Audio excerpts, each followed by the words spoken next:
Hello, are we live? Yes. Fantastic. Hello, everyone, and welcome to the third panel of Digilog's Future Teller series, hosted in collaboration with Zorlu Performing Arts Center and Istanbul Foundation for Culture and Arts. First, a few words on our host. Is a transmedia arts and technology platform which draws its force from the creative industries, exploring new developments in technology and their impact on society and the artistic community. They have been curating the Future Tellers series, focusing on creative industries and societal transformation as a theme for the 2020 edition. My name is Anlam de Coster, or Asanolu as some of you know me, and I lead global strategic partnerships at Artsy, the largest online global art marketplace. My work focuses on bringing art fairs and gallery weekends online, giving me the chance to play an active role in the digital transformation of the art world. Today, I'm grateful to be joined by 6 insightful, all-star panelists from around the world who are shaping the cultural landscape of today and tomorrow, invited by Digilog for a candid conversation around post-COVID states. Together, we will be digging into how performing arts institutions are impacted by and responding to the COVID-19 pandemic. These organizations face different realities, as you can imagine, depending on their location and the cultural policies of their government. But they share one key common denominator. They are all leaders in their fields with their iconic buildings and visionary programming. In fact, their landmark architecture is such an intrinsic component of their identity that it is difficult to isolate their artistic programs from their role as urban shelters and agents of social cohesion. And therefore, it's very difficult to envision their post-physical existence. These institutions play a huge social role in our urban fabric. They are the lighthouses of our cities, of our societies, guiding us through tumultuous times and bringing us together around meaningful experiences. They also provide a vital creative platform and revenue source for artists, employ the best talents, and inspire the future generations of creative thinkers and creators. And that is precisely why I am personally convinced that their survival must be a public policy priority. As we all know, arts and culture industry was among the hardest hit by the COVID-19 crisis and is exploring every possible scenario to stay afloat. And even before the start of the outbreak, the sustainability of many of our leading arts organizations was under scrutiny. And as the pandemic forced many institutions to close their doors for months at end with no foreseeable light at the end of the tunnel and hit their limited public and private revenue sources, these fragilities only heightened. It is difficult to assess the overall economic and social impact of the pandemic and its ripple effects on the creative industry's value chain yet. But just to give you a few reference points, according to the American Alliance of Museums, 1/3 of American museums might not survive the crisis. And in the US alone, the Brookings Institute estimates losses of 2.7 million jobs and more than $150 billion in sales of goods and services for creative industries, representing nearly 1/3 of all jobs lost in those sectors. But we were wondering, can this be an opportunity for us to rethink the fundamental values and principles shaping our fields? When we think about it, throughout history, artists and infrastructures that bring them together with their audiences have survived many world wars, financial crises, and social change. This long-term perspective reassures us that our industry will find sources of resilience and hope and will reinvent itself to find new ways to survive and hopefully thrive. And today, we will try to shine a light on how these transformations might occur. So I would first like to give our wonderful panelists a chance to introduce themselves and their institutions. Let's start in an alphabetic order. Bengi, Bengi Ünsal, who's the music director of Southbank Center in London. Actually, head of contemporary music, Annam. Our director of music is Jillian Moore. And yes, I do work for Southbank Center. What head of contemporary music means is I'm responsible for what music we program in all of our venues. We have 3 of them and 11-acre sites throughout the year. And I'm also the lead programmer for Meltdown Festival that has been going on for 25 plus years now. And Southbank Center, to give you an idea to people who don't know, is one of the biggest arts institutions, arts and culture institutions in the UK and Europe. Thank you. Thank you. And if I asked you to describe the lockdown period with one word, what would you say? I think, I don't know, that's into my mind, but like personally, I think it was fruitful for myself because I got to reset and refresh myself and learn a lot. It was a creative period for me, but for the industry has been quite brutal. So yeah, very challenging. Challenging is probably the word. Absolutely, absolutely. Jordana, could you also tell us a little bit about yourself and your institution? Great. Well, thank you so much for having me. It's really an honor to be part of this panel with all these other great thinkers and to share with your audience. My name is Jordana Lee. I am the director of the David Rubenstein Atrium at Lincoln Center. Lincoln Center for the Performing Arts is celebrating its 61st anniversary in New York City.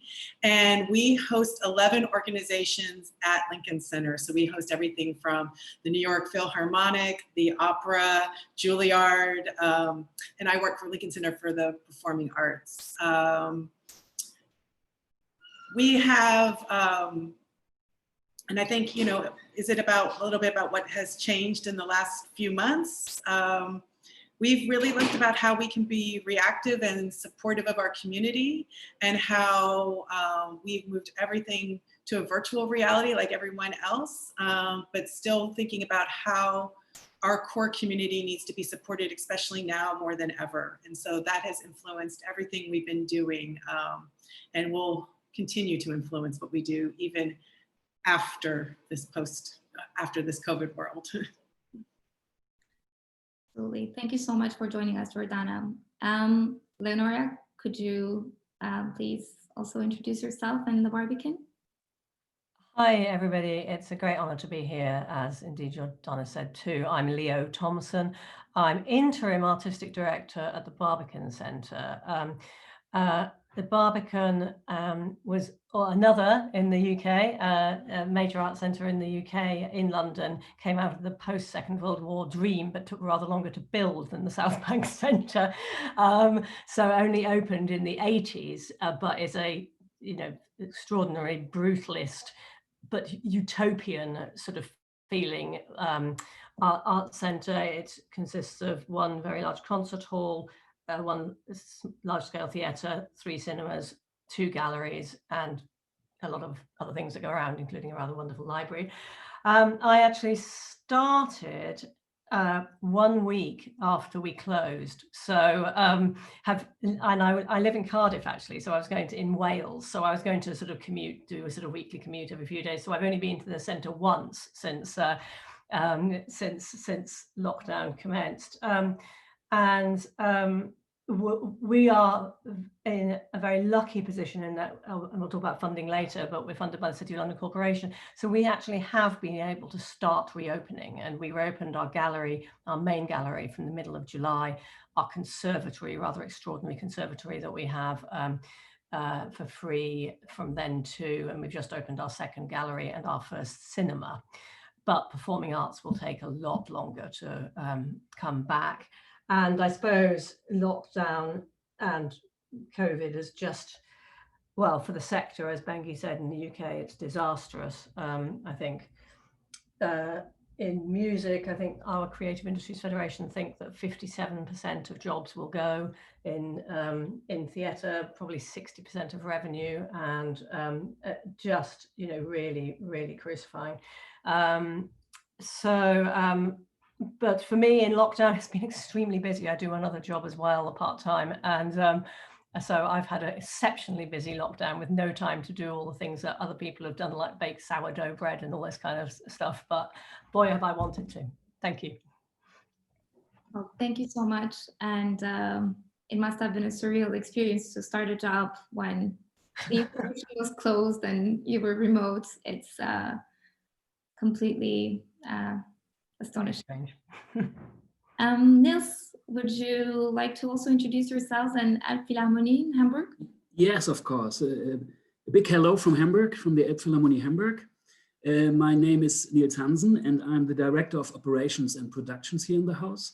That means that I'm responsible for all things which has to be managed in the house, front of house and the restaurants, but also the production schedule and the whole production office. That means the production of all the concerts we are doing here in the house. We are mainly a house for classical music. I would say 70% is classical music and 30% is jazz, world, pop, and special events. We are trying to cooperate with other genres like dance, movies making, or electronics also, and all that different genres.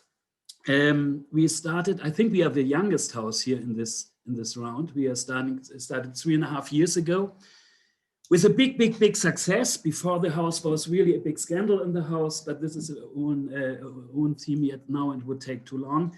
Now, after the Hamburg people hated this project in the city, now they love it immense. And we are used to sold out normally. So we were the last 3.5 years completely sold out. We had more than 11 million visitors in the house in the last 3.5 years. And in March, everything stops down to zero. And that was for us really like a full stop, like a car full stop or whatever. And we are lucky now, like Leonora, that we can start, or we try to restart now in the beginning of September. And we started with the first concerts now, and in a new version, in a smaller version, a smaller amount of people in the house. But maybe I can tell you about this a little bit later. Absolutely. Thank you so much, Nils. And we can move to Svanhildur. Yes, hi. Great to be with you all, and thank you for inviting me to take part in this panel. I'm a director of Harpa. Harpa is a concert hall and conference center in Reykjavik, Iceland. We will celebrate our 10th anniversary in May next year, so I think we are the second youngest in the group. And we are a public limited company, so we're not an institution. We're owned by city of Reykjavik and the government or the state of Iceland, but still we have to earn like 2/3 of our revenue from our own income, but we'll come to that later. We have 3 resident companies here in Harpa. That's the Icelandic Symphony Orchestra, it's the Icelandic Opera, and the Reykjavik Big Band. So this is like the core of the programming. But on an annual basis, we have anything up to 1,200 to 1,300 events per year, and the building, like you said in your great introduction, I mean, these buildings are like iconic, all of them. They are landmarks, and Harpa is a destination in its own right. So it's a big sort of tourist attraction, and it's quite an open building. And exactly what Nils was saying, I mean, we attract the general visitor to Reykjavik just to come and have a look at the building. As far as the lockdown in COVID is concerned, we had to close the house at the end of March, like the 25th of March, but we are incredibly lucky and blessed, I have to say, that we managed to open again in May, beginning of May.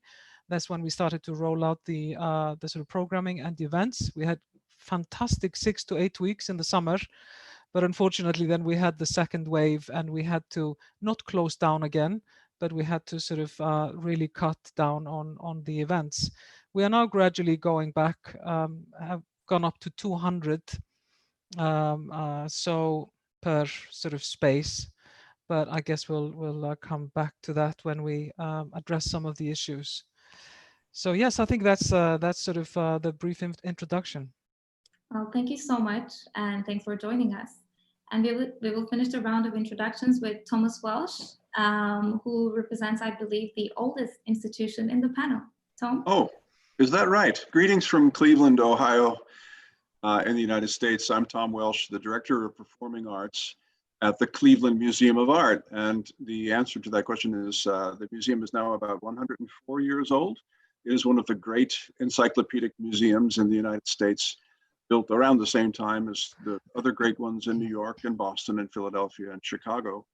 But what's interesting in my position at the Cleveland Museum of Art is we're the only one of the great heavy art museums in the United States that has always had a curator of music. So for 100 years now, there has been a person sitting in my chair organizing concerts, which is an opinion I think all of us would endorse, that music and performance sit shoulder to shoulder with all the other curated arts. In our case now, we do year-round concert programming of quite a wide variety. Being an encyclopedic museum, we want the Performing Arts series to resemble that and reflect that range of diversity of human endeavor. Contemporary music, classical music, global music traditions, dance, sound installations, summer festivals, all sorts of things that whatever we can get away with in our context. The shutdown in March in the United States meant that the museum closed, all activities stopped, and we are at a full stop at the moment. The official word is we hope to begin with live events again, concerts again in, after the new year, but the United States is in a particular situation that we'll see how things develop over here. The museum itself did reopen about 6 or 7 weeks ago to the general public. That is to say, you can come back into the museum and see our exhibitions and the collections, but the amenities and the activities are basically all stripped out. None of that is really happening at the moment. So we, at this point, feel to some degree like public service for people who are going crazy and bored at home. The museum is open. Please come down and have a look at our wonderful exhibitions. And hopefully we'll ramp up again to concerts and other activities as time allows. Well, thank you so much for joining us. I always dreamt of visiting your collection, so hopefully one day post-COVID, we'll be able to meet in person in Cleveland, Ohio. So together with this wonderful panel of speakers, we will explore the impact of COVID-19 on 3 main areas, if time allows. First, we will start with the social role of cultural institutions, and we will continue with their economic models and how it's impacted by the pandemic. And we will finish the roundtable conversation with how their programming was impacted by the lockdown and the innovative strategies they're implementing with digital programs. So in our conversations with these 6 institutions, we observed that we cannot only explore these organizations as mere buildings or artistic programs, but we have to look at them as living organisms of colliding networks and behaviors. And they almost act like social membranes of our urban lives. And I personally wouldn't be able to live in a big city without the presence of institutions like the Barbican or the Southbank Center.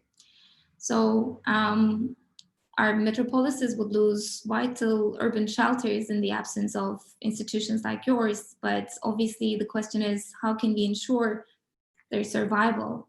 And your role as community builders is hugely important. So I wanted to first address this and wanted to kick it off with Jordana, as the Lincoln Center is not only a prestigious performing arts complex, but you also strive to respond to the needs of your local community, as you were mentioning earlier, Jordana. Could you tell us a little bit more about the series of community-focused events that you have conceived as an immediate response to the sanitary crisis? And you were mentioning how you leverage the power of arts as, you know, a source of healing. Great, thank you. I love your statement that our institutions are social memories of our collective lives. I think that's really beautiful. And we definitely feel that weight and responsibility at Lincoln Center. You know, Lincoln Center is both New York City's performing arts organization, but we also we like to see ourselves as part of a global conversation. But New York City being one of the very first places that the pandemic really hit in the United States, we really felt that so hard. And we wanted to immediately respond to our direct community. And so the first thing we did, I think a week after we went into shutdown, was we started 2 family programs virtually. And one was Concerts for Kids, which was both for very young children as well as all inclusive for the family. And we also started pop-up classrooms, which was teaching artists, working with young people through Facebook Live and through our social media channels. And the idea was that here's an opportunity. Students all of a sudden, school was transitioning into a virtual world. Young people, parents all of a sudden were all working at home. They had no health daycare support. And so how could we immediately respond to what our community needed? So, and those programs are still going and they're really successful. And I think that they really fill a space of both also giving some joy and celebration and creativity to young people in this moment where, you know, so much of isolation is happening. New York City lost thousands and thousands of people due to the pandemic. And while our numbers are, you know, of illness and loss have really significantly decreased, we still all have been touched by that. We've all lost somebody. And one of the things that we did very shortly at the very beginning of May was we created a series that went through June called Memorial for Us All. And that was a collaborative series that really came from both our leadership of Henry Timms and Leah Johnson at Lincoln Center in collaboration with Wynton Marsalis and a group of interfaith leaders that helped us think about how we could gather at this moment virtually and say goodbye to our lost ones when we couldn't actually physically gather, and how the arts is such a place both for that and also for both mourning and celebration and healing the soul. And so we created this series called Memorial for Us All. People were able to submit names of their loved ones. We included those names in the concerts and the productions. And we had beautiful concerts from artists by Wynton Marsalis and Jazz at Lincoln Center. Yo-Yo Ma was part of it. We had just a variety of artists too, from opera to folk artists, really thinking about who is New York City and those arts that celebrate and represent our community. We have continued to think about our community. We now have a program called Love from Lincoln Center, and that is a series of both virtual concerts, so you can, we've been able to send some private concerts created by a Juilliard student to maybe an elder who's been isolated or a healthcare worker. And then we ended up doing, in collaboration with the Philharmonic, a small series of one-on-one performances thanking healthcare workers for their dedication and support. And so in one of our beautiful grove tree areas of Lincoln Center's campus, we had these very intimate one-on-one performances thanking our healthcare workers. So those are things that we've started. We are continuing to be very much thoughtful also of the movement and the amazing conversation that's happening across America right now related to Black Lives Matter, and calling out the racial injustices that so many Americans face. We are thinking of how to be very responsive to that. We've taken some time for internal work. We've also taken some time to think about how we bring some of those artists that have been marginalized historically into the center and into the core of what we do. We have a long history of that, but we have a lot of work to do still, and you will see that in some of our programming that's coming up. So that's something that we're having conversations with and working on. We have a piece that we're working on right now that honors John Lewis and C.T. Vivian. So that's a piece that we're working on right now. But we are very much about supporting our community and building New York and making New York even stronger. And so that when we all get together again, we will have so much to celebrate, and really all of New York can celebrate. Well, thank you so much, Jordana. It's extremely inspiring. And thank you also for trying to summarize all the wonderful things and all the compassionate programs you have been developing in such a short, concise way.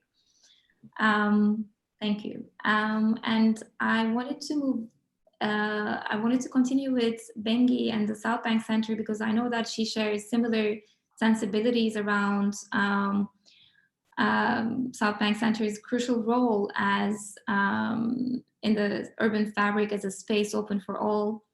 So Bengi, could you please tell us a little bit about how you continue to engage with your community? And I believe that you also have some incredible projects for youth empowerment and social cohesion.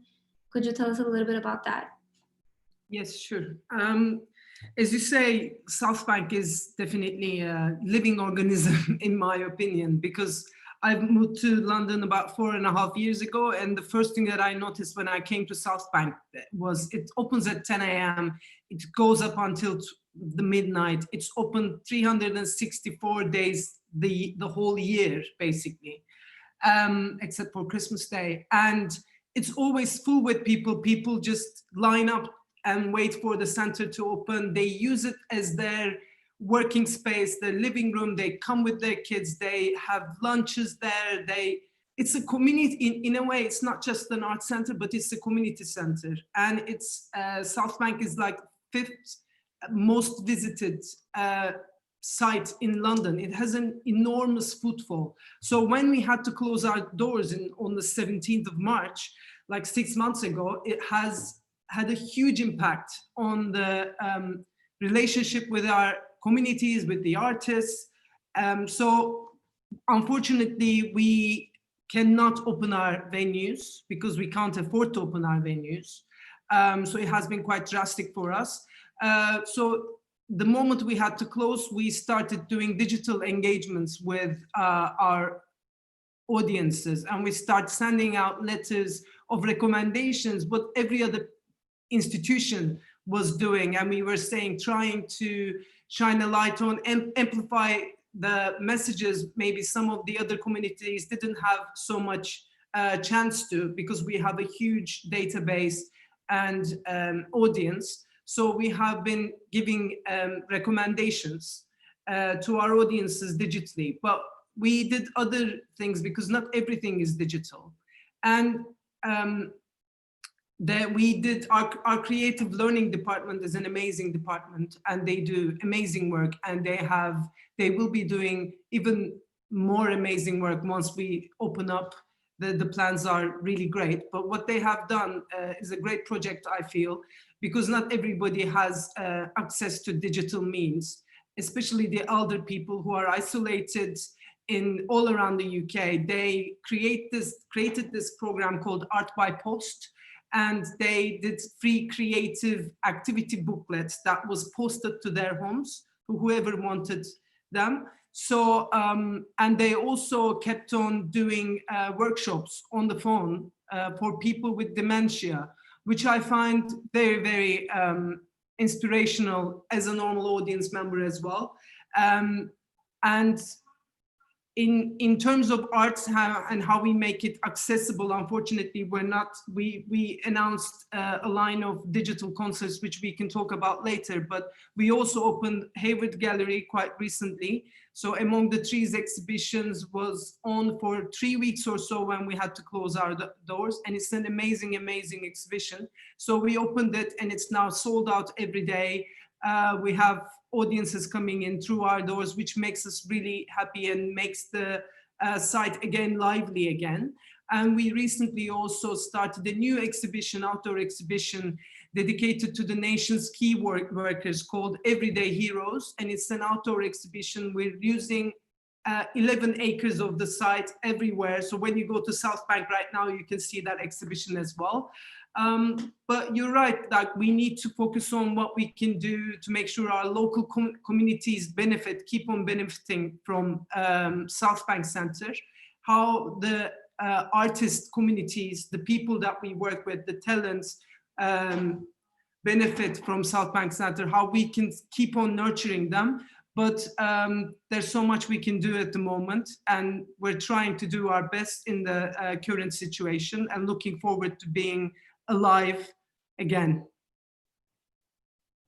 Well, we are also looking forward to your reopening, and maybe this is a good segue to give the floor to Leonora, who had the chance of reopening the Barbican recently. And Leonora, you also put the emphasis on the Barbican social responsibility, and I know that you have plans to further engage with neighboring communities. And in our conversation, you mentioned that the pandemic deepened the inequalities that were already a huge problem in the UK.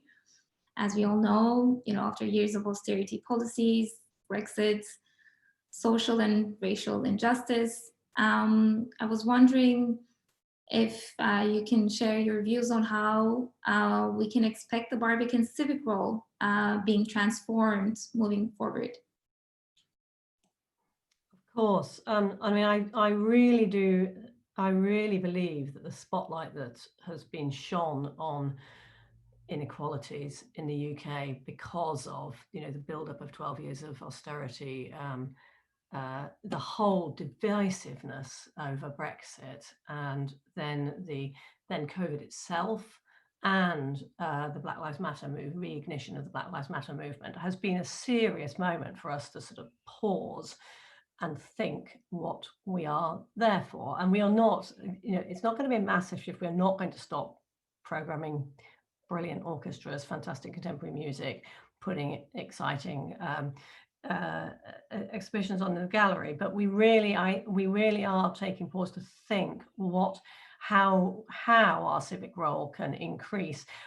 We've got, in partnership with others within the City of London area, which is a really odd, it's a very, because we are part of the square mile, which is the financial district, but on the edge of some extremely more deprived areas, there's a real sort of juxtaposition, as there is in many areas of London and big cities as a whole over the globe, there's a great juxtaposition of rich and poor. And the Barbican estate per se, because there's about 4,000 people living in this, I think, wonderful brutalist complex.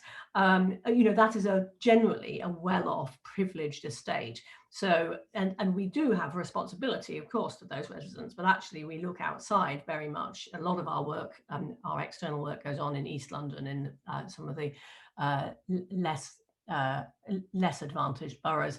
But what we have done is doubled down and really gone sort of hyper-local in terms of trying to work with, and it's not similar to Southbank actually. We have worked with partners to put out thousands and thousands of play packs, physical ones, because of digital poverty as well. And we've set up a hyperlocal radio station, which went for a while over the lockdown. It's not there at the moment, but it was a really interesting pilot. And I think we'll be thinking about how our spaces can be accessed. And we're not in quite the same position as Southbank, because we're slightly more hidden away.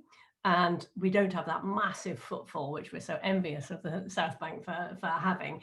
But what we can be is a really marvelous place. Our mission at them is to provide a space where people and ideas can connect, essentially. So we will. I think you will see a shift over the next while towards more and different types of engagement with different types of people, because we are still, and the arts sector in the UK generally, I would leave Southbank away from this actually, because they're so successful at diversity, but we're still in the UK, most of the arts is consumed by people in the sort of who are the sort of 8% of the most wealthy, most well-educated and least diverse people. So we're going to be absolutely working and striving to ensure that we reach a much wider type of person.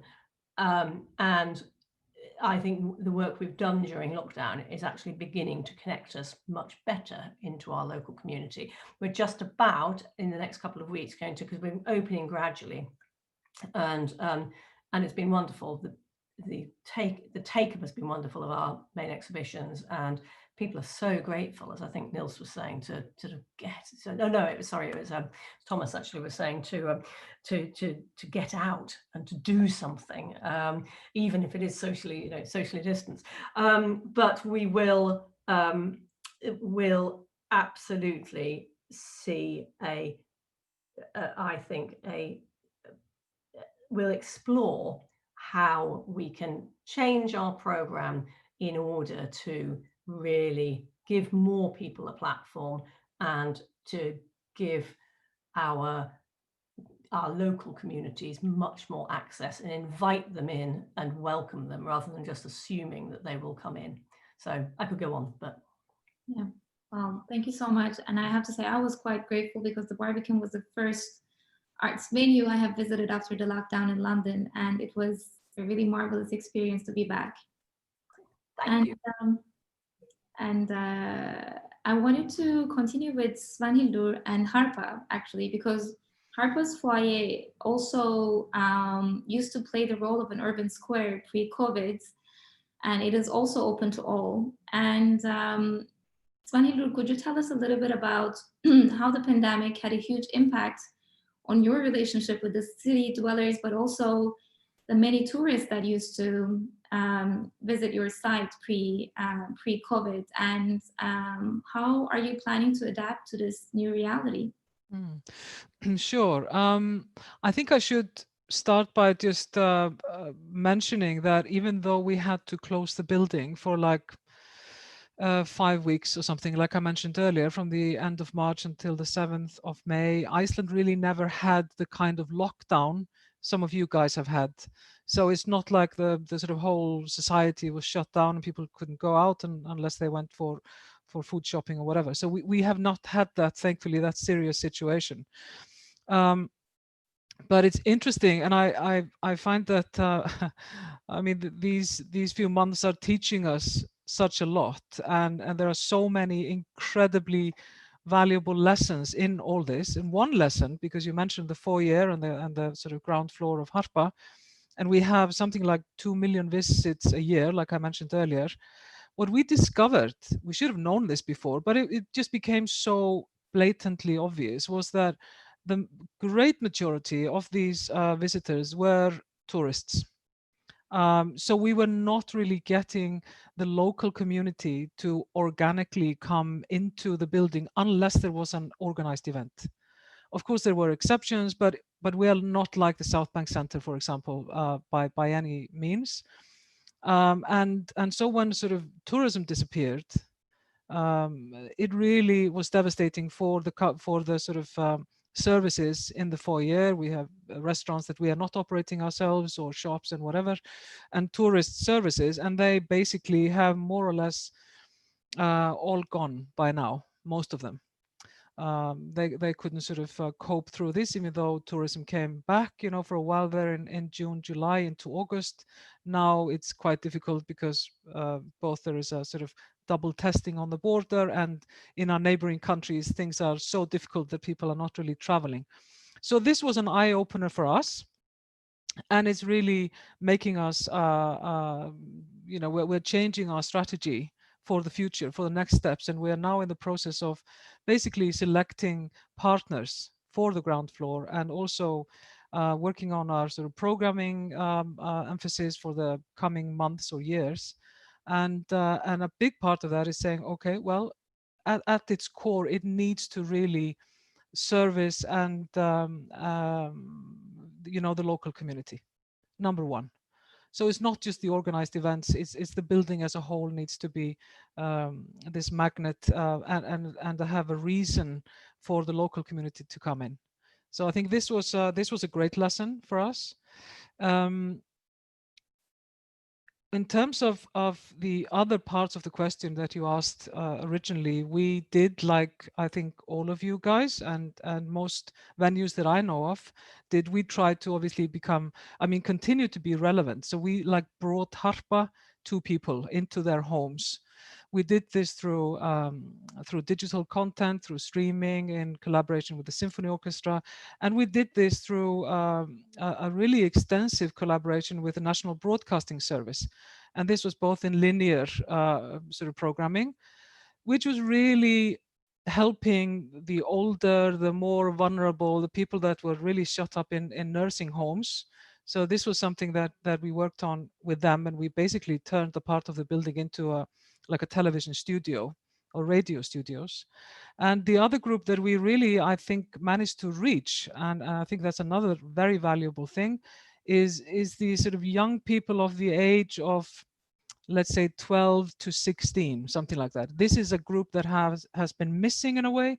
We are catering towards younger children, and of course all ages, let's say after the age of 20, 22, with programming, and not just the programming of harpa, but all the others that are bringing events into harpa. But we've been missing really that particular group, and so we said to the National Broadcasting Service, well, you can have our big hall, which is like the Rolls Royce, you know, it's the crown jewel, very exclusive in a sense, and you can basically use it as a studio. So we will bring all these young kids. This is a program that's very popular with this age group. We can sort of bring them into harpa, and so it's like demystified, and it's really accessible, and it hopefully feels more like home for them. So this is one very concrete, or sort of a couple of concrete examples of what we have done to reach out to new groups and to service and strengthen the ties to others. And just, I mean, we've been doing very unexpected things in connected to COVID, like saying like harpa becomes a platform for all kinds of things. We, for example, have been working with the healthcare and the hospitals, because harpa has the largest underground car park in the city. So we said, okay, well, you can use our car park for the scanning. So people would drive in their cars by their hundreds or thousands or whatever during a certain period of time. They would go into the car park where they normally come for an event, and you would have these sort of people in their protective gear, and they would do the scan. And we thought, well, great, we are serving the community. We have this great building, we have these wonderful facilities. We can't have them open now in a sort of normal way, but let's just, you know, offer them and let them serve the community. So yeah, so I think these are a few points I wanted to mention. Well, fantastic points. Thanks for sharing them with us. And I wanted to ask Tom, because he played a really transformative role in his tenure at the Cleveland Museum of Arts in redefining the museum experience and diversifying its audiences, you know, also demystifying maybe the museum experience and making it more accessible. And he said something to me that really touched me the other day, how institutions need to become a better neighbor. I love this concept of thinking about these institutions as our neighbors, because then it becomes like something we care about deeply. So I wanted to hear your views, Tom, on this tectonic shift in the social fabric in the US that you were mentioning, and how institutions can move from being passive institutions to active institutions. Yes, this is a key issue that has been with us since even before the pandemic, and in the case of the United States, the social justice issues which have come roaring back to our lives in the last several months. The Cleveland is a medium-sized city. It's under 500,000 people, only 1 million people in the greater metropolitan area, as distinct from our friends, say, in New York and London, which are much larger, much more international cities. In this sense, the Cleveland Museum occupies an unusual and outsized place in the city itself.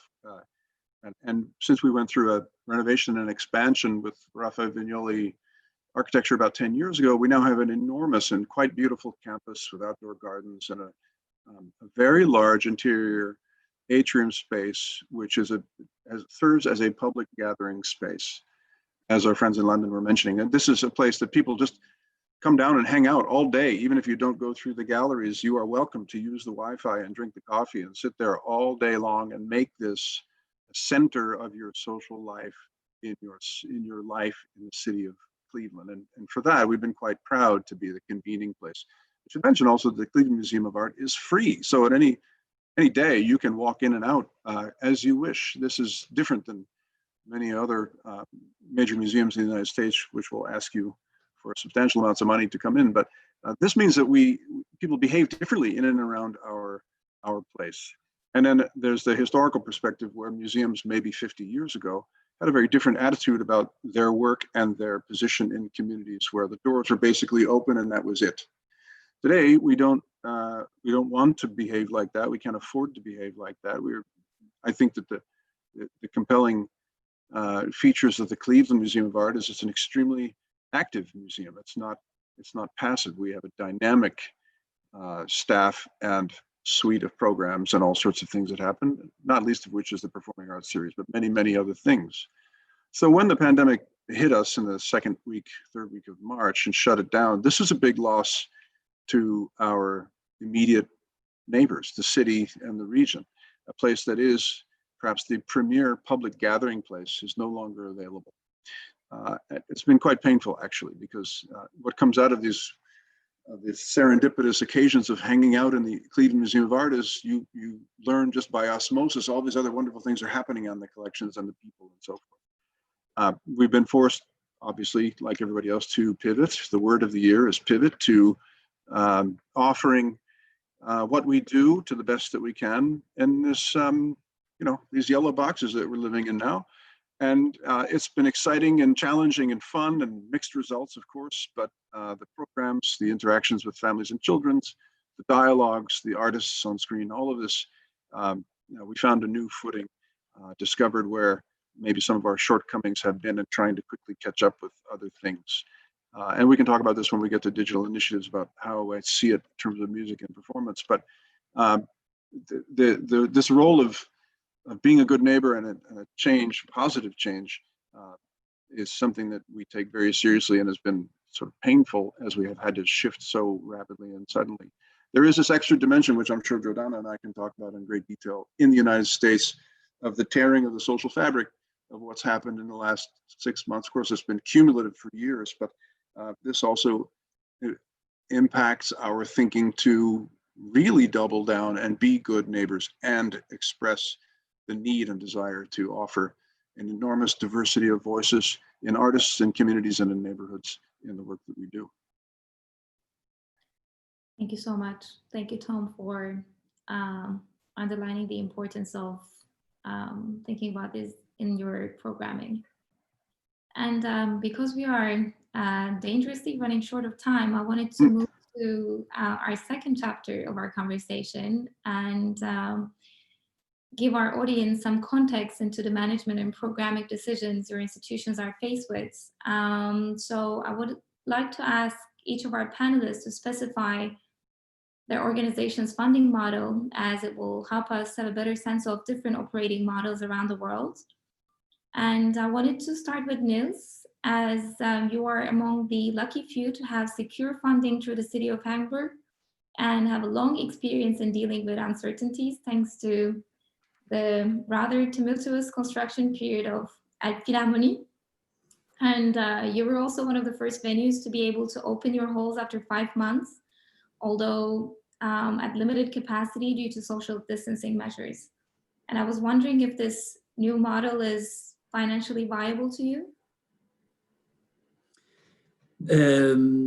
Yes, it is. We are lucky, what you say already, that we get funding from the city of Hamburg, and that we are more or less famous, important house in Germany, and we have really, we had no problems to find sponsors for the house, and really big sponsors. So we got a lot of money out of sponsoring and the founding, and also, and that was the reason why we were, what I told you, we were sold out all the years, and we got a lot of money from the ticket sales. Now we have to also fight a little bit against this. We have not really a money problem, but all these things are going down really. So the sponsoring is going down. The ticket sales obviously went down because we had no concerts.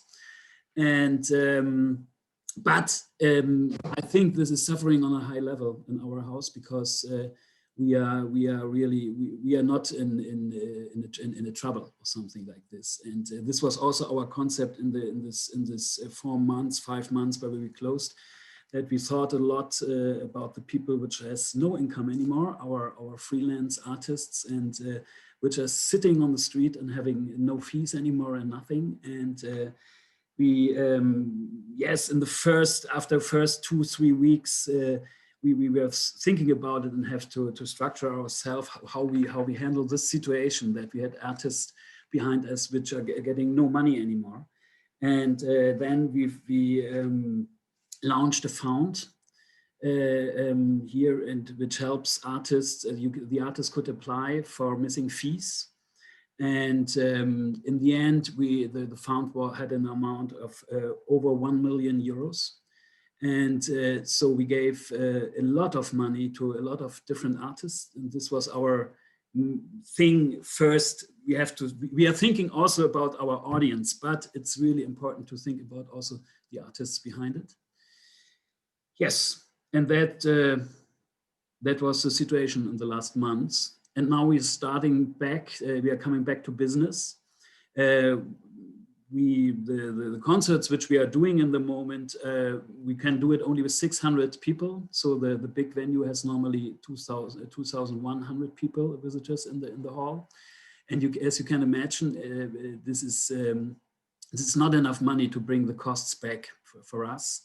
But there is a duty to do it and to come back on the market. And what you said in the beginning, these houses which are sitting together tonight here are all lighthouses, and we as a lighthouse have to demonstrate, have to find concepts how culture is coming back to market. Absolutely. Well, thank you so much. And maybe to give a little bit of a contrast to the conversation, Bengi can explain a little bit how Southbank Center operates, because it's a very complex organization, and as we all know, COVID-19 had a snowball effect on your finances, forcing you to make some very difficult decisions, which I guess must have been very hard and emotionally challenging for you.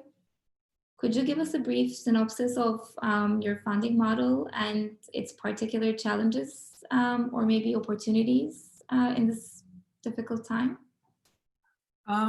Yes, as you said, it has been quite challenging. We get 30% of our budget from the Arts Council, and it has decreased over the years, and it came to 30%, which sounds quite good for a lot of people, but for an operating model that wasn't used to it, Southbank adapted to that back in the day, and we make most of our income from the restaurants, bars, and that live in our 11-acre site.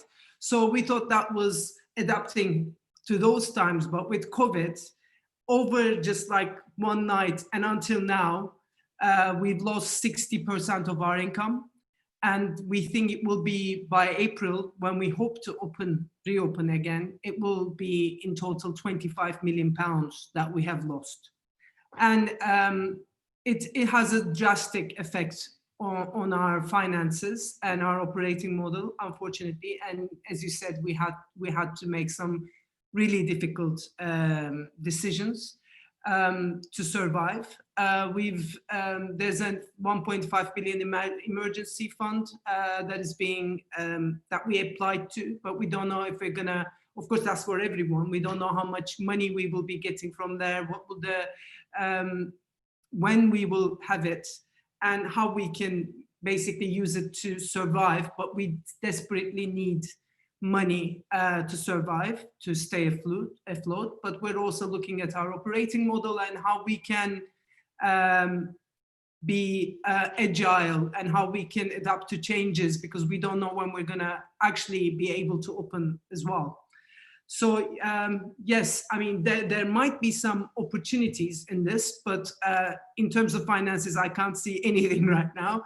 But the opportunity might be that it gives us a chance to, as I said before, mentioned before, it gives us a chance to reflect, to see, reset our, I mean, look at our values again and priorities again, and reset and reconfigure the whole setup that we have. And in order to do that, I mean, we know that we have a responsibility to people, to our audiences, to our community, to our artists, and basically to the institution as a responsibility to the legacy that it has.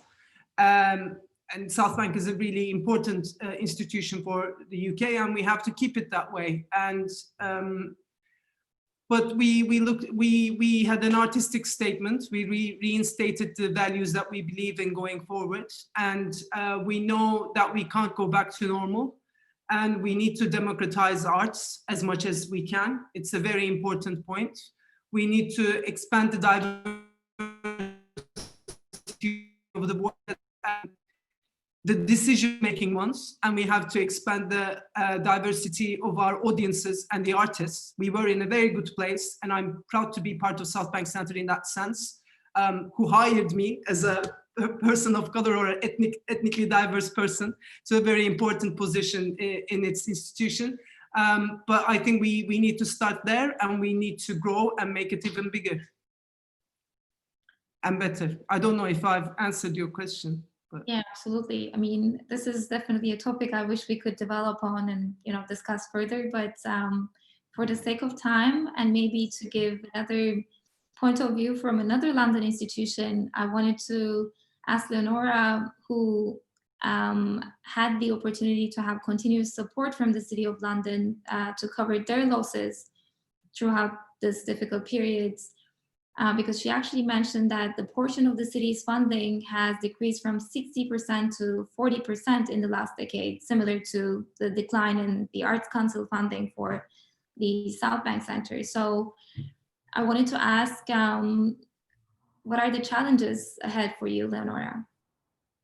Thanks, and solidarity to you, Bengi, because I know Southbank's going through a really difficult time, and we are also going through a difficult time, but not to anything like the same degree, because we have this safety net, really, that is because we are not our own institution. We are actually part of something called the City of London Corporation, which is a weird combination of local authority for the square mile, the financial centre of London. So it is a local authority, a local council in its own right, but a sort of very odd one, and also a big property company. So which dates back to 900, more than 900 years. So because there are I shouldn't probably say this publicly, there are some drawbacks to being part of an organisation like this, because we're an odd fit for them. So, for example, all our terms and conditions, our local council terms and conditions, and I'm sure, others have experience of that. But what this has afforded us during this period is a safety net, essentially. And we don't have our own reserves. So, and we don't, as it were, have our own bank account. So we have not had to, we have been very lucky to, at the moment, the city have said that they will catch the shortfall, which is just under a third of our income for this year. But we don't know yet quite how we're going to be affected next year, because also lots of degrees of uncertainty. We don't know what the city will do for us next year. So we don't know how the city itself, the city corporation itself, will be affected, because it is hugely, as a property company, it is bound to be affected by the lack of people coming back to work in central London and the square mile. Lots of the big companies are saying that they're going to be giving up their headquarters because of working from home, because we've shown we can. So its income will be affected by that. It also has a big trust foundation as part of it. We don't get money from that, but that's likely to be affected because of interest rates, and local government funding is constantly declining. And I don't think we're going to see the change in that, which is one of the absolute travesties of British politics, actually. Don't start me. And so whilst we are not in such a sort of desperate situation as Southbank find themselves in, we are actually going to have to make some redundancies ourselves. We're going to have to save at least 10% of our overall costs, and that may be more depending on what comes into the future.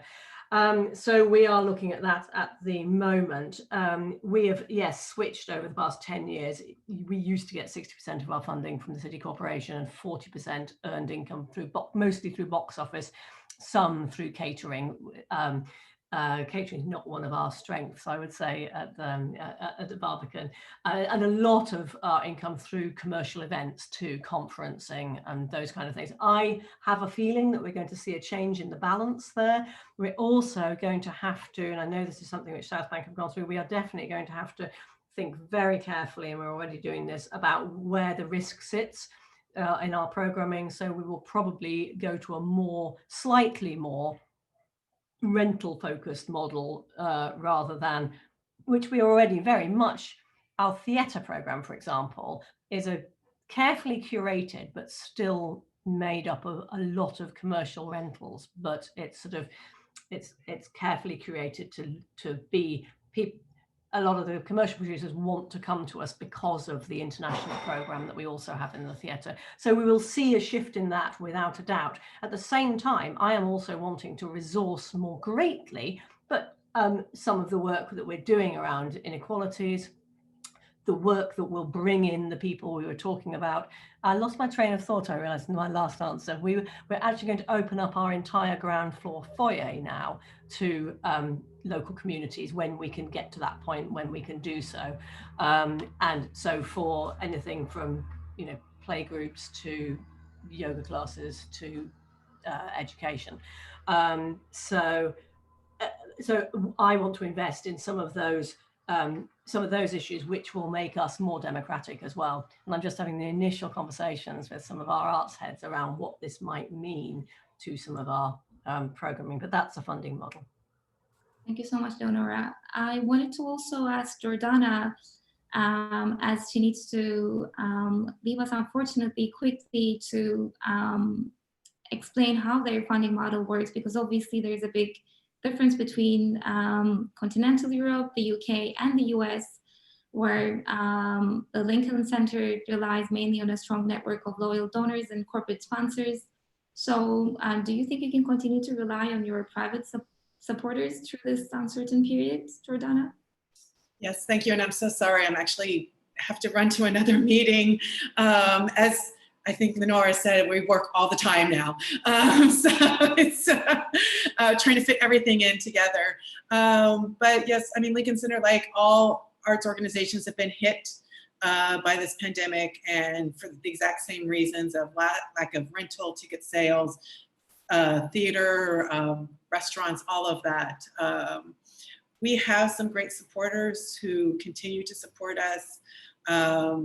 We're a charitable organization, so we get support from individuals, corporations, and the city and state, but mostly, as you said, from individuals and corporations. And I think part of it is remaining, reactive and relevant and supportive of our community.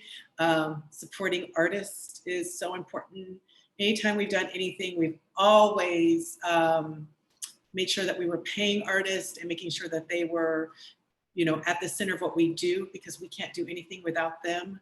And so I think as long as we stay true to our core values and our mission, that I think we will continue to find support. How that support happens and the numbers behind that support might change, but we are staying optimistic and strong, if that makes sense. And I'm not a fundraiser, so I'm exempt from that.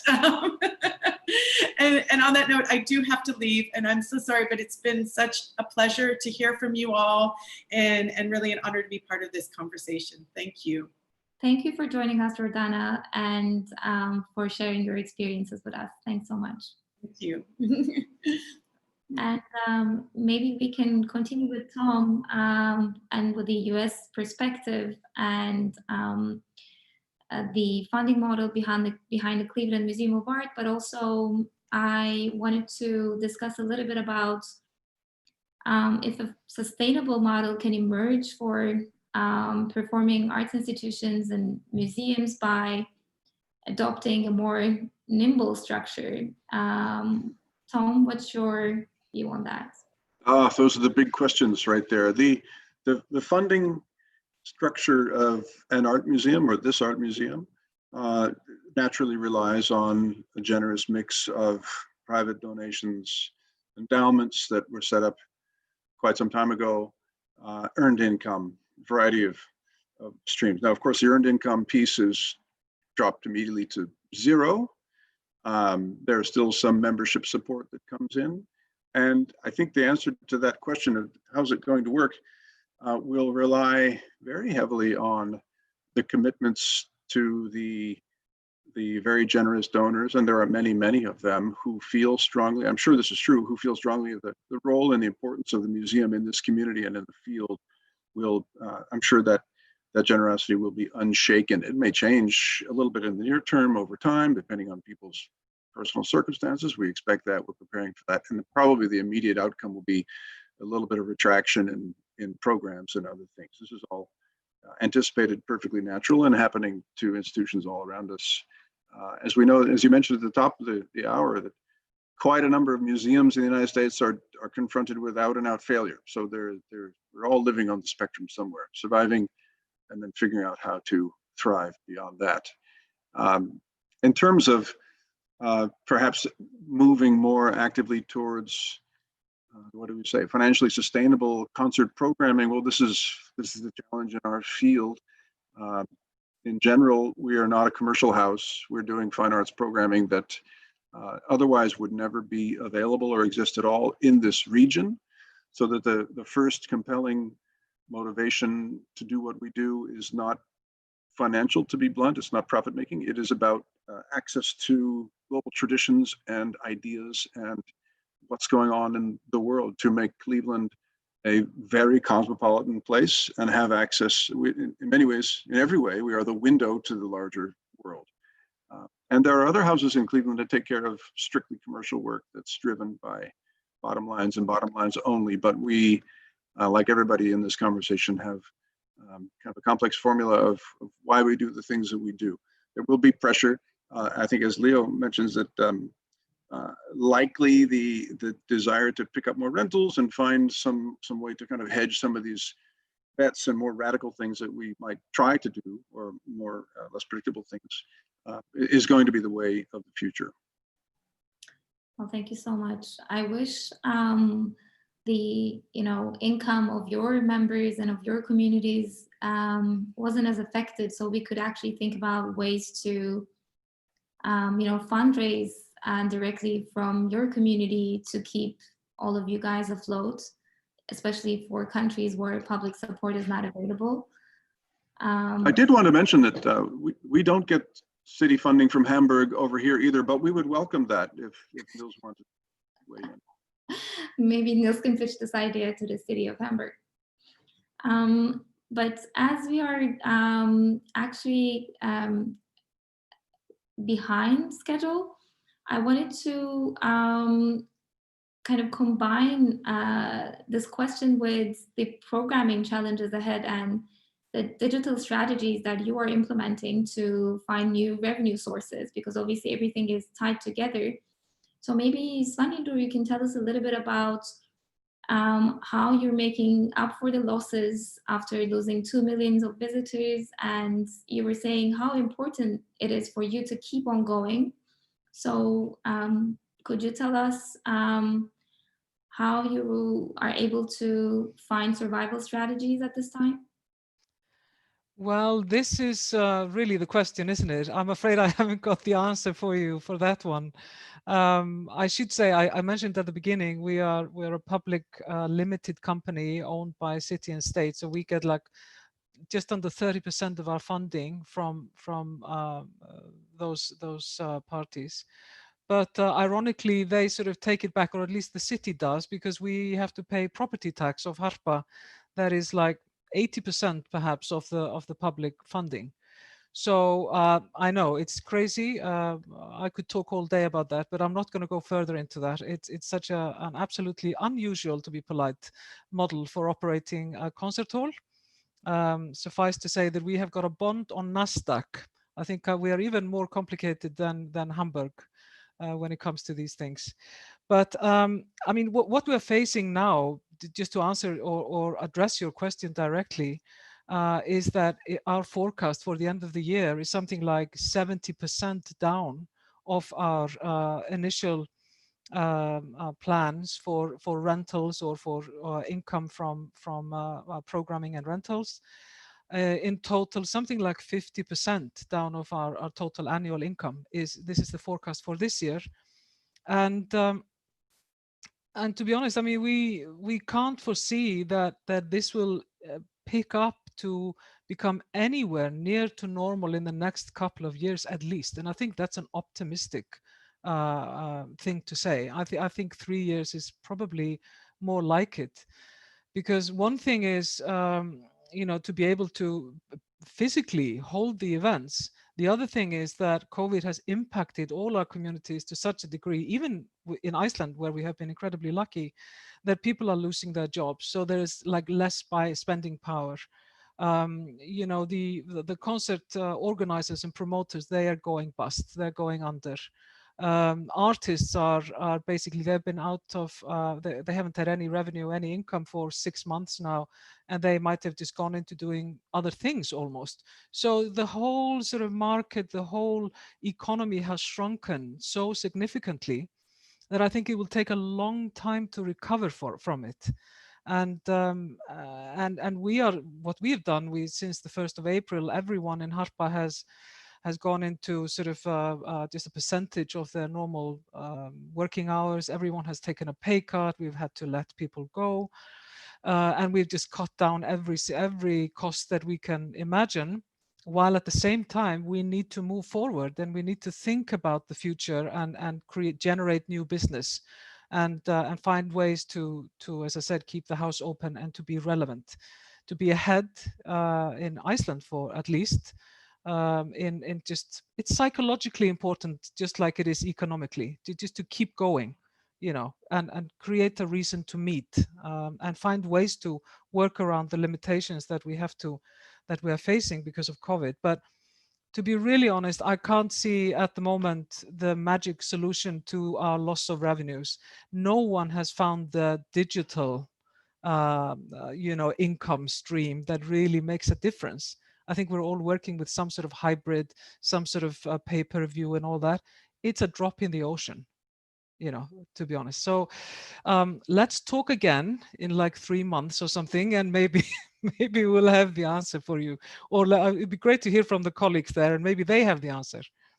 I mean, I think that's the magic question. How will we be able to monetize digital experiences, and how will the audience behavior shift following this COVID period? Because in the fine art markets, the change has been, you know, rather automatic, and it's more natural because it's a commercial market. So I think replacing the physical experience with the digital experience has been rather smooth comparing to the performing arts world, where people have to get together to, you know, share these experiences.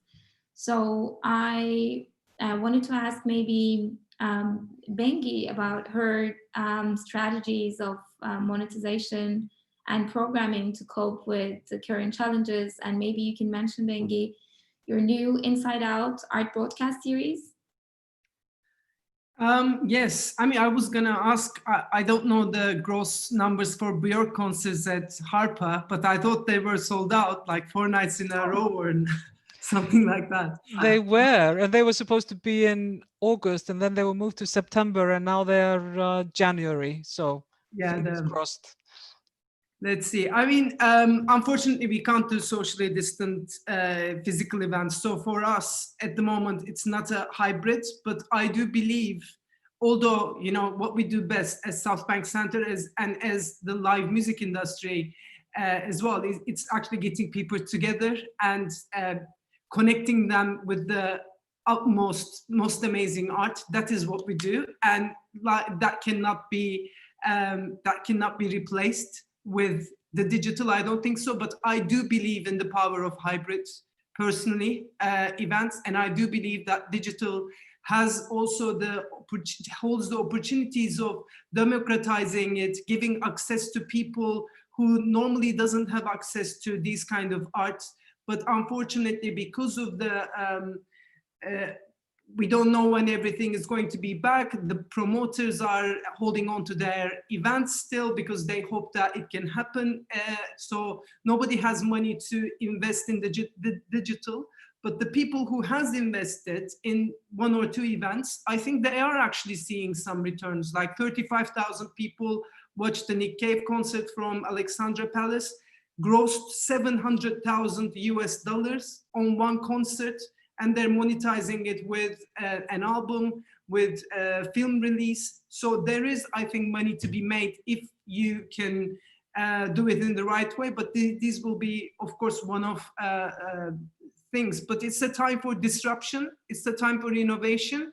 And it definitely is a time for collaboration. So I think all of the people and institutions here can collaborate.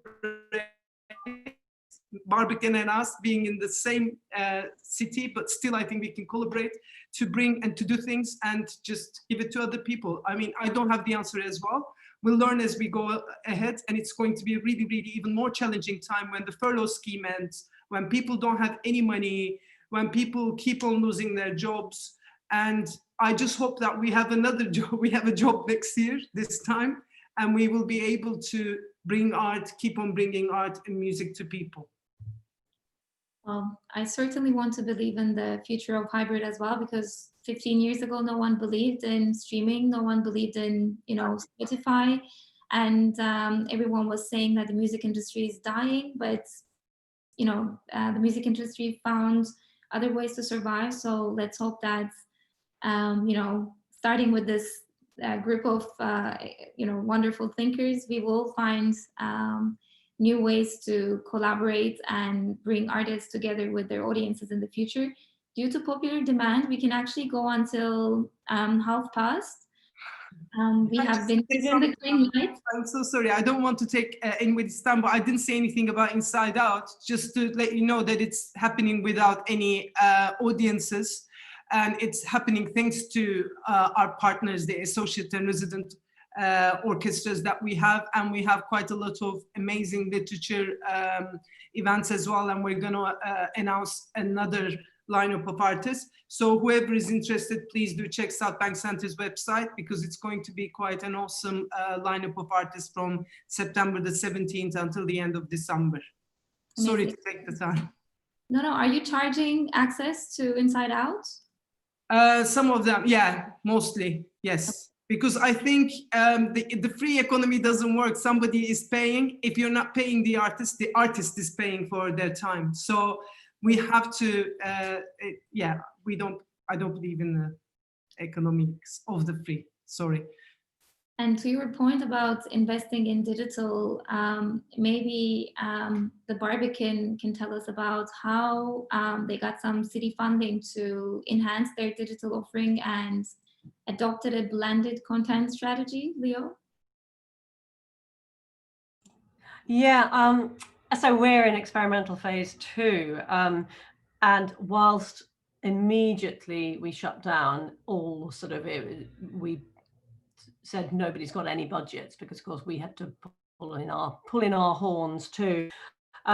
We did get a decision that we were able to keep investing in digital, just as everyone else said, in order to connect with our audience still. And so we have moved a bit, more than baby steps, I'd say, sort of big step, initial steps from being really our website full of companion content for events. So interesting articles about what people were going to see, etc., podcasts around what was coming up, to actually creating new digital content, much of which is free. But one thing we've done is to launch a cinema on demand channel, which is paid for, which slowly is picking up. So I mean, it was always going to be slow numbers at first, but we will see, we think that we will see that as just another platform for our cinemas when they eventually all reopen to full audiences.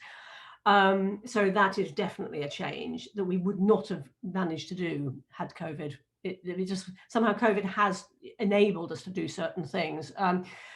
And the second thing is we are launching, we've just launched yesterday a series of 12 concerts through October and November, both classical and contemporary, to a hybrid. So to, I think it's just about 290 people in the hall. And then we're streaming, but we are asking people to pay for that. And that is a massive experiment for us. And it will be really interesting. We've done the research as to what we think people will pay. But it'll be extremely interesting to see what people actually, how many people come. They are pretty starry names. So I don't know, Bryn Terfel, Antonio Papano, the Shaker County Masons, quite big names. So it'll just be really interesting to see whether we can, at the moment, of course, physical audience wise, it's totally unsustainable financially, but we were allowed to invest in it. And then it'll be interesting to see, you know, again, if we all come back in 3 months' time, I can tell you how successful or not it was, but let's hope. And I do see this as being potential. We are now thinking in a different way, I have to say, about digital. Previously, we would not have been thinking so much about it. We've always been, because we were presenting house, we've always had because although I've only been working there for a few months, I did work with the Barbican quite a lot, many years before as well. And because we didn't have our own company, the rights were always a massive issue. Anyone who runs a venue will know that.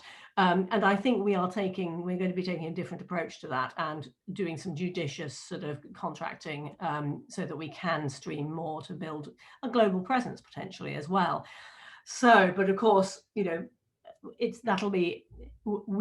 think we'll be approaching our city corporation funders to see if they will, you know, allow us some extra investment into that.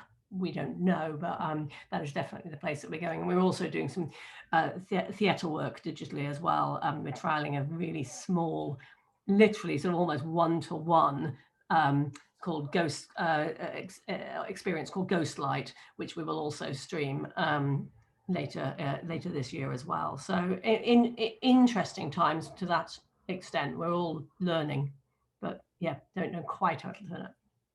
And an interesting opportunity I see in opening your events, your content to digital is also, I mean, one element is democratization within your own communities, within your own city, but there's also the possibility to open up your content to the international audiences. So for instance, someone from Istanbul can actually take part in your programming, but obviously I'm wondering if institutions like the Barbican, the Southbank Center, or HARPA, or Elbphilharmonie, are you also thinking about how your communication strategy might change, how you might want to advertise to audiences that normally could not buy tickets to your physical events? So that can also open up a new potential revenue source for your institutions.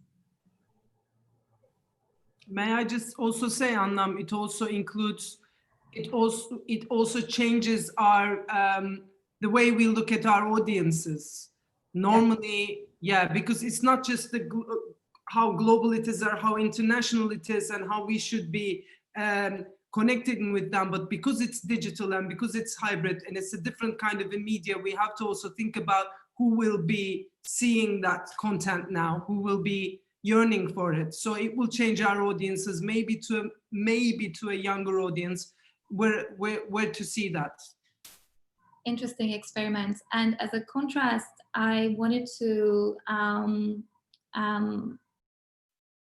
ask Tom about his digital strategies, because he was telling me that he wanted to steer away at the beginning of the lockdown from putting together a makeshift digital program in the absence of physical experiences. And he focused on a series of in-depth talks with artists. And Tom was also telling me that some of the composers he was working with preferred to wait until the end of the pandemic to premiere their works instead of offering a digital version or interpretation of it. Could you tell us a little bit more about that, Tom? That's right. As a reminder, I'm in an art museum, so the first challenge and the new footing was to make the museum's exhibitions and contents available in this online format. And in that context, I did not see immediate advantage to me and the museum immediately allowing every home musician to play into his or her telephone so that it can go out into my telephone. And we were not best situated for this kind of performing arts experience on the digital realm. And I'm going to assume that my colleagues are concerned with the same issue, but the question of fatigue and sheer volume is here. It is with us, and we're all, I think, wrestling with these issues, how to make meaningful contributions, not simply be on the digital platform for the sake of it. So this first several weeks, I must confess, I sort of sat back to watch and listen and look around and talk to artists for a while about what do they want to do and what's our best offering in this new kind of landscape that we are in. And I found in a admittedly very modest way that what was pretty satisfying was to begin to speak to our composers and artists who had been scheduled to be here in any case and were canceled and scuttled and sent home, or other composers and artists who know our museum well, and have an open conversation to listen to them talk through in real time what's happening now in this life that we are all living. Imagine composers and musicians, they do two things. They travel the world constantly and they gather in rooms for shared experience. None of this is possible right now. So this is a shattering experience for performers and musicians and composers. I want to hear what they had to say about that. And I want to know, what does it look like to wrestle through this period from that point of view? And so we've started this humble little series of conversations. And it's quite beautiful and painful to listen to them talk through. And I hope it will be an open-ended thing and something that can stay with us as we move back to healthier times. And of course, we are looking at ways to offer concert experiences of some kind in the digital platform, a hybrid and possibly revenue generating thing. But like everybody here with us today, I have no idea precisely what that looks like or if it will work. And then I think naturally there's going to be a divide if artists who are already famous and hugely established go online. Of course, the revenue stream is there. It's the artists who are outside of the mainstream that we're dealing with 99.9% of the time.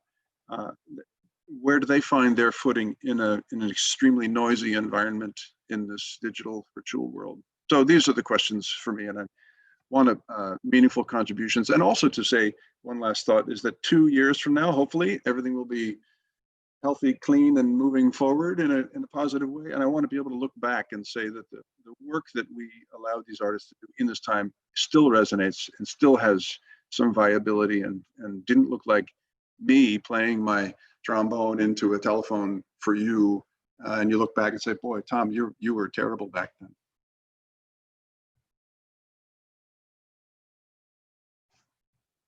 Thank you so much. Maybe I haven't had a chance to ask Niels about their digital strategy. Could you tell us a few words in 1 minute, Niels, about how you're coping with the challenges? I think the strategy was similar to that what my colleagues just mentioned. We started to produce a lot of streams out of the big venue here, big hall in the house, and this is all available on Elbphilharmonie, the Elbphilharmonie website. Sometimes the house looks more than a TV studio in the last 5 months, and one of our strategies was also to rent the place for TV productions from the national TV stations, and they produced TV shows here in the big hall because they needed the distance for it, and they didn't have it in the smaller studios. So this was really a thing. But it was great because we had a presence in the TV, and really a Saturday night show, something like this, and this was really good for us. What we did, and this is really this was important for us, we did a mixture out of live experience and streaming production, because we produced streaming production on the stage inside the house without audience, and we had a cinema outside the audience for 200 people. That was outside. That was possible because the people are sitting in sun chairs, and you have to book the sun chairs in advance by the internet. So we had this mixture to have the streaming production inside without the audience, and outside the building the audience, which see live this performances. That was a really big success. We did this in August for 1 month, and it was really, really nice, and it was a big experience also for the artists, because they got a feedback from outside, from the audience, and that was nice to see how that works from both sides, artists and audience. Well, thank you so much to all of you. It has been a wonderful experience to try to debate all these extremely vital topics. I wish we had more time, because there is so much more to say, but now I can envision a new sort of platform that gathers incredible digital content from all of your institutions. I would like to see that emerge, a collaborative platform that streams content from all these wonderful institutions to global audiences. I would love to be part of that one day. And thank you to everyone who tuned in tonight and who hopefully had the patience to watch us up until now. Have a wonderful day, evening, wherever you are around the world. Thank you so much for joining us. Thank you. Bye.